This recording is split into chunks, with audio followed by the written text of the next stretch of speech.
Happy Friday and good afternoon, everybody. I wanted to create a quick video this week to go along with the President's Club results email I'm sending right now.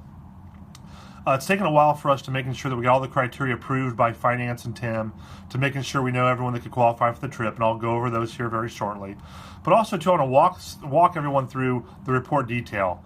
I think last year there could have been some confusion late in the year of who qualified and how they qualified. And I just want to make sure I want to walk through all the nuances, because as we have 1,500 minimum units and 100% of quota, as the year goes on, those numbers can change pretty drastically, and I just want to make sure how we're showing reporting and get everyone on the same page. Unfortunately, right now, the report is from November last year through March. We'll get April updated as quickly as we can, but thought it was important to go ahead and share the data today as we haven't come in and finalized. So let's go over the criteria first for the organization.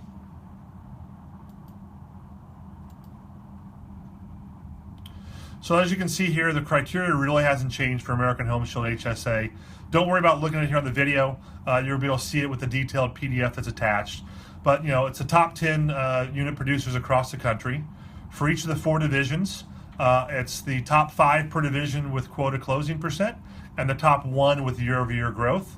Also, too, there's an account influencer per division, and we typically nominate that and work through that one later in the year as the year goes by. It's not always just on the number of units, but it's what impact you've actually had on that influencing those top accounts.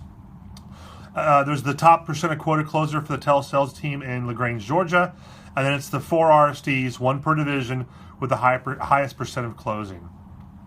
OneGuard and Landmark have the exact same criteria, but it is for each individual brand. It'll be the highest unit producer for each brand will qualify.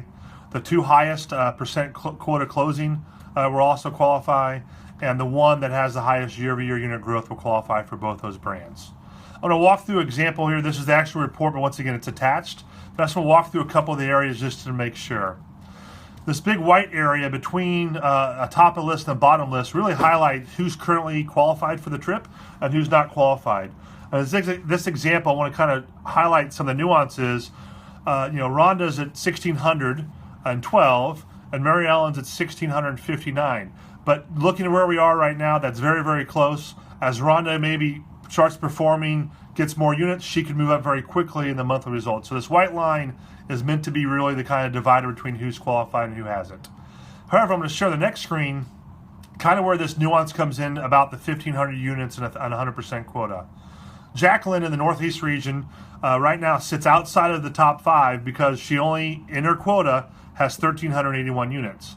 But if you look at her quota, her percent of quota delivered so far at 127%, the forecast right now would put her about 1,700 units. If Jacqueline keeps it up and keeps on delivering like she has, she would actually move up the organization. As soon as she hits 1,500 units qualified, she would move up top and be number 2 within that organization, which would put Nick moving down or Joel, because they're very, very close.